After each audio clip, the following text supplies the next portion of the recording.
जय गजानन मित्रांनो, आज आपण आलोय शेगाव येथे आणि आज आपण आजच्या व्हिडिओमध्ये शेगावमध्ये असणारं अन्नछत्र, येथे असणारी राहण्याची सोय व गजानन महाराजांनी शेगावमध्ये कोणकोणत्या ठिकाणी कोणकोणते चमत्कार केले हे आपण आजच्या व्हिडिओमध्ये बघणार आहोत. तर नमस्कार मित्रांनो, मी अभिजित आणि पुन्हा एकदा मालव आणि एक स्वर्गच्या नवीन व्हिडिओमध्ये सगळ्यांचं हार्दिक स्वागत करतो आहे. तर मित्रांनो, आता आपण आहोत शेगावमध्ये आणि शेगावमधील गजानन महाराजांच्या मंदिराबाहेर असणारा हा भला मोठा शिवरॅक पाहतोय. मित्रांनो, माझ्या बघण्यातला हा सगळ्यात मोठा शिवरॅक आहे. मंदिराच्या बाहेरचा परिसर बघाल तर एकदम आनंदी, उत्साही आणि टापटीप व स्वच्छ म्हणावं लागेल. आता आपण जातोय महाप्रसादालयामध्ये. बाहेरच सर्वांना हात धुण्यासाठी योग्य ती व व्यवस्थित सोय केलेली आहे. आतमध्ये प्रवेश केल्यानंतर हा गजानन महाराजांचा फोटो बघा, किती सुंदर दिसतोय. आणि आतमध्ये प्रवेश केल्या समोरच तुम्हाला हा फोटो बघायला मिळतो. महाप्रसादासाठी असलेली रांग एवढ्या जलद चालताना मी पहिल्यांदाच पाहिली होती. आणि जर रांगेत जास्त वेळ झाला तर बसण्याची देखील सोय इथे केलेली आहे. आतमध्ये आल्यावर सेवेकरी प्रत्येकाला आपल्या महाप्रसादाचं ताट स्वच्छ पुसून देत होते. आता आपण महाप्रसाद घेऊया. तर महाप्रसादामध्ये सगळ्यात पहिल्यांदा डाळ दिली जाते.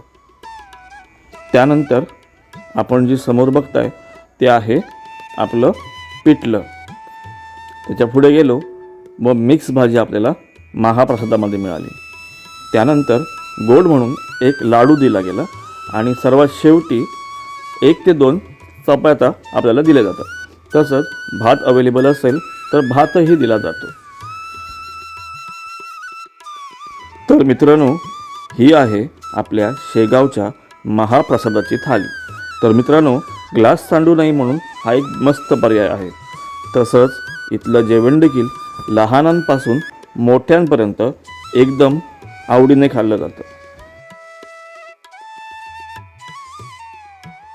आणि मित्रांनो, जर तुम्हाला महाप्रसाद परत पाहिजे असेल तर तोही तुम्हाला तिथे लगेच मिळू शकतो. मित्रांनो, या अन्नछत्रामध्ये दिवसाला 35 ते 40 हजार लोक महाप्रसाद घेत असतात. माझ्या बघण्यातलं भारतातलं सर्वात मोठं महाप्रसादालय म्हटलं तरी हरकत नाही.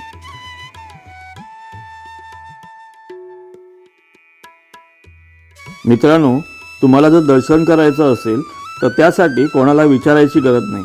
त्यासाठी इकडे डिस्प्ले लावलेले आहेत, त्यावरून तुम्हाला दर्शनाचा अंदाज येतो. मित्रांनो, हे आहे शेगावमधील मार्केट. इथे तुम्हाला प्रसाद किंवा इतर गोष्टी तुम्ही खरेदी करू शकता.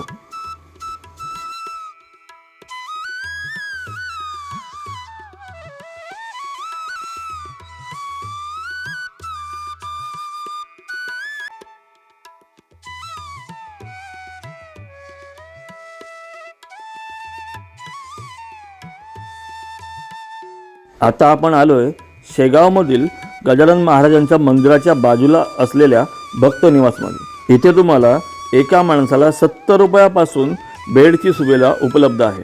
म्हणजे तुम्ही जर एकटे राहणार असाल तर तुम्हाला फक्त निवासाचा खर्च हा 70 रुपये राहील. तसंच फॅमिलीसाठी 450 रुपयापासून पुढे रूम रेट्स अवेलेबल आहेत. मित्रांनो, आता आपण आलोय महालक्ष्मी मंदिर येथे. शेगावमध्येच हे नव्यानं झालेलं महालक्ष्मी मंदिर खूप देखणं व सुरेख आहे.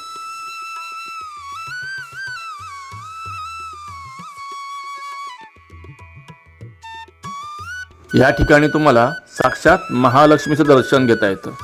तसेच 12 ज्योतिर्लिंगांचंही दर्शन या व्हिडिओमध्ये आपल्याला घडणार आहे.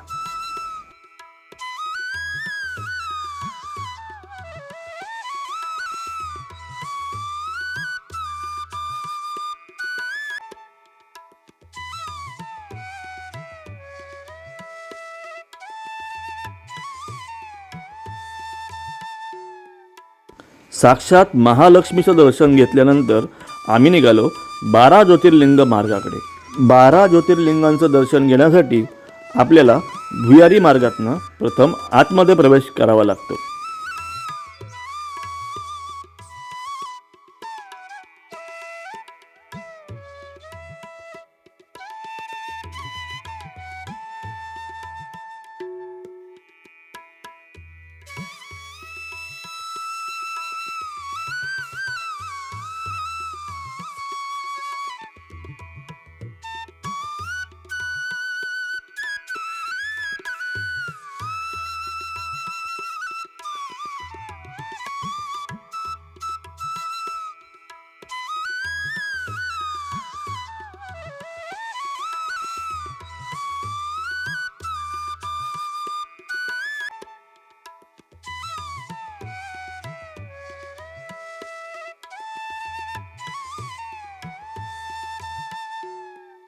मित्रांनो, प्रत्येक शिवलिंगाच्या बाजूला त्याचं नाव लिहिलेलं आहे. याच्यावरून आपण कुठल्या शिवलिंगाच्या प्रतिकृतीला नमस्कार करतोय हे तुम्हाला लक्षात येतं.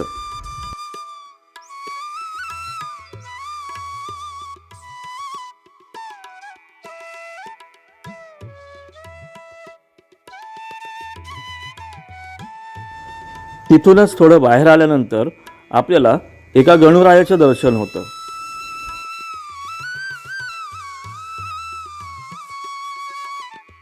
थोडंसं वरती आल्यानंतर इथे आर्ट गॅलरीही पाहायला मिळाली. त्याच्यामध्ये विविध प्रकारचे आर्ट्स आम्हाला बघायला मिळाले. थोडंसं पुढे आल्यावरती इथे लहान मुलांसाठी प्लेग्राऊंड पण आहे आणि इथून बाहेर पडताना तुम्हाला या मोठ्या महादेवाचं दर्शन घडून येतं. आता आपण आलोय श्री मारुती मंदिर येथे. श्रावण महिन्यात या ठिकाणी उत्सव असायचा व त्या ठिकाणी महाराज येऊन बसायचे व त्यावेळी गावच्या पाटलांची मुलं महाराजांना वेगवेगळ्या पद्धतीने चिडवायची. एके दिवशी पाटलांच्या मुलांनी महाराजांना उसांच्या कांड्यापासून मारण्यास सुरुवात केली. थोड्या वेळानंतर मुले थकली.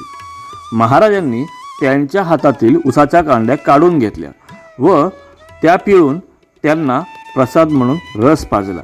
हा प्रसाद मिळाल्यानंतर मुलांना आपली चूक समजली व ते महाराजांना शरण आले. तर मित्रांनो, आता आपण चाललोय बंकट सदनाकडे.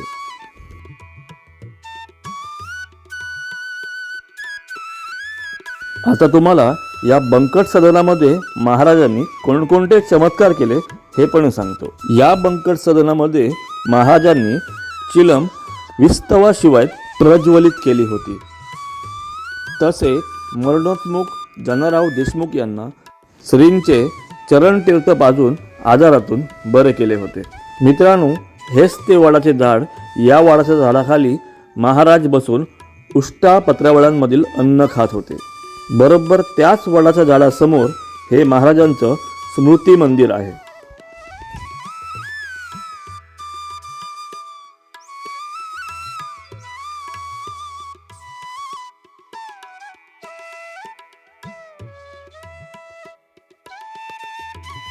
तर मित्रांनो, आता आपण आलोय दामाजीच्या मळ्यामध्ये.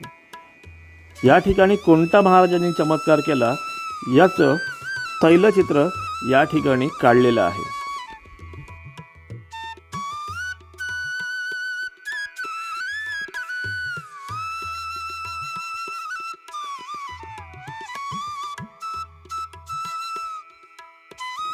व त्यासंबंधीची माहिती या ठिकाणी लिहिलेली पण आहे. तर मित्रांनो, या व्हिडिओमध्ये एवढंच. जर तुम्हाला हा व्हिडिओ आवडला असेल तर लाईक करून मित्रांमध्ये शेअर करा व चॅनलवरती जर नवीन असाल तर सबस्क्राईब नक्की करा. चला भेटूया अशाच एका नवीन व्हिडिओमध्ये. तोपर्यंत गजानन महाराज की जय.